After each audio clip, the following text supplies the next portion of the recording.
përgjigjet mbrojtësi i viktimave dhe avokati ish presidentit Hashim Thaçi Luka Mishetić. Ai ka argumentuar në fjalën përfundimtare se prokuroria nuk ka provuar lidhje të drejt për drejt midis Thaçit dhe krimeve të pretenduara në akt akuz, duke e quajtur atë të pafajshëm. Mbrojtësi i viktimave është përgjigjur pretendimeve të mbrojtjes së Recep Selimit. Simon Laws nga ky institucion ka thënë se nuk është detyrim i mbrojtësit të viktimave të dëshmojë ndërlidhjen e të akuzuarve me vuajtjen e viktimave. Deklaratat sot pritet i japin edhe vetë të akuzuarit Hashim Thaçi, Kadri Veseli, Recep Selimi dhe Jakub Krasniqi, ku secili do t'i ketë nga 20 minuta për të paraqitur fjalën e fundit para trupit gjykues.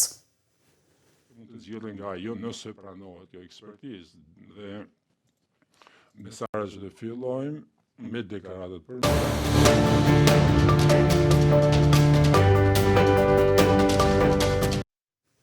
Në Hag po qëndron edhe zëvendës kryeministri dhe ministri i punëve të jashtme Glauko Njufca.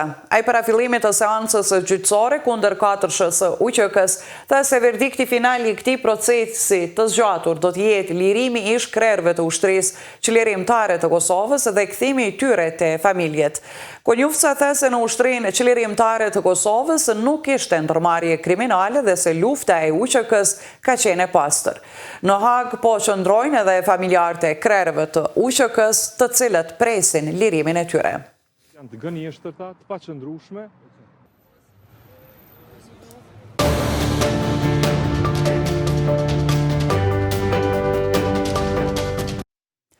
Kryetari i PDK-s Bedri Hamza ka komentuar protestën e djeshme në Prishtinë me moton drejtësi jo politik, duke theksuar se rrugtimi i popullit të Kosovës ka qenë i drejtë, por me shumë sakrifica.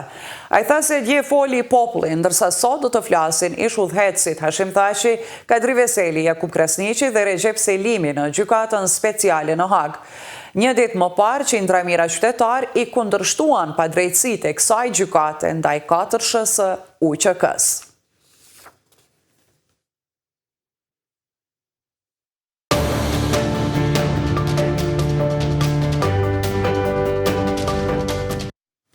Ka nisur seanca kundër të akuzuarve për sulmin në Banjsk të Zveçanit. Përmes videolidhjes është dëgjuar dëshmitari Goran Tanevski nga Maqedonia e Veriut.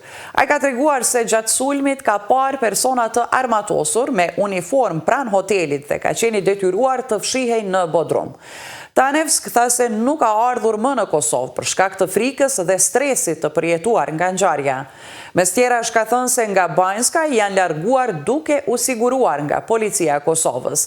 Për sulmin e 24 shtatorit të vitit 2023 në Banjsk, procesi gjyqësor është ndaj rreth 40 akuzuarve që ndodhen në Serbi, përfshirë Milan Radojčićin.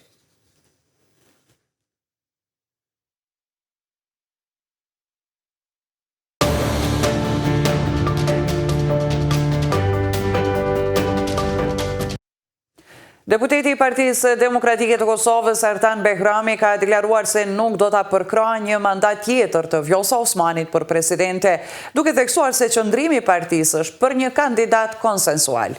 Behrami në interaktiv të KTV-s ka thënë se PDK-ja synon të ulet në tryezë me të gjitha partitë politike, veçanërisht me lëvizjen vetëvendosje për të gjetur një emër që sipas tij personifikon unitetin e popullit të Kosovës. Sipas Behramit, aktualisht nuk ka një kandidaturë zyrtare të shpallur nga LVV-ja për president, prandaj PDK-ja nuk ka marrë asnjë vendim konkret për ndonjë emër. Ai theksoi se edhe në rast të shpalljes së kandidaturave, procesi duhet të zhvillohet përmes dialogut politik ndërmjet partive. Deputeti i PDK-s shtoi se presidenti i ardhshëm duhet të jetë produkt i një marrëveshjeje të gjerë politike.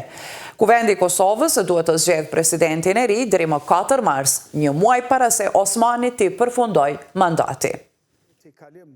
Të kompetencave të kësaj gjykate dhe për t'ju kthyer legjitimitet.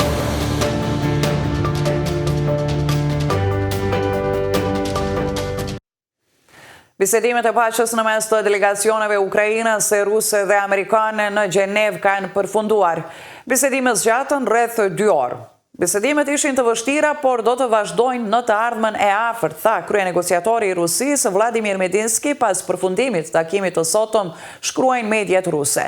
Vetë pak qaste para fjalimit të tij, presidenti i Ukrainës, Volodymyr Zelensky, postoi një mesazh në mediat sociale duke i përshkruar gjithashtu bisedimet si të vështira. Zelensky akuzoi Rusinë për përpjekje të vazhdueshme për të zvarritur negociatat në kohën kur mund të kishin arritur në fazën përfundimtare.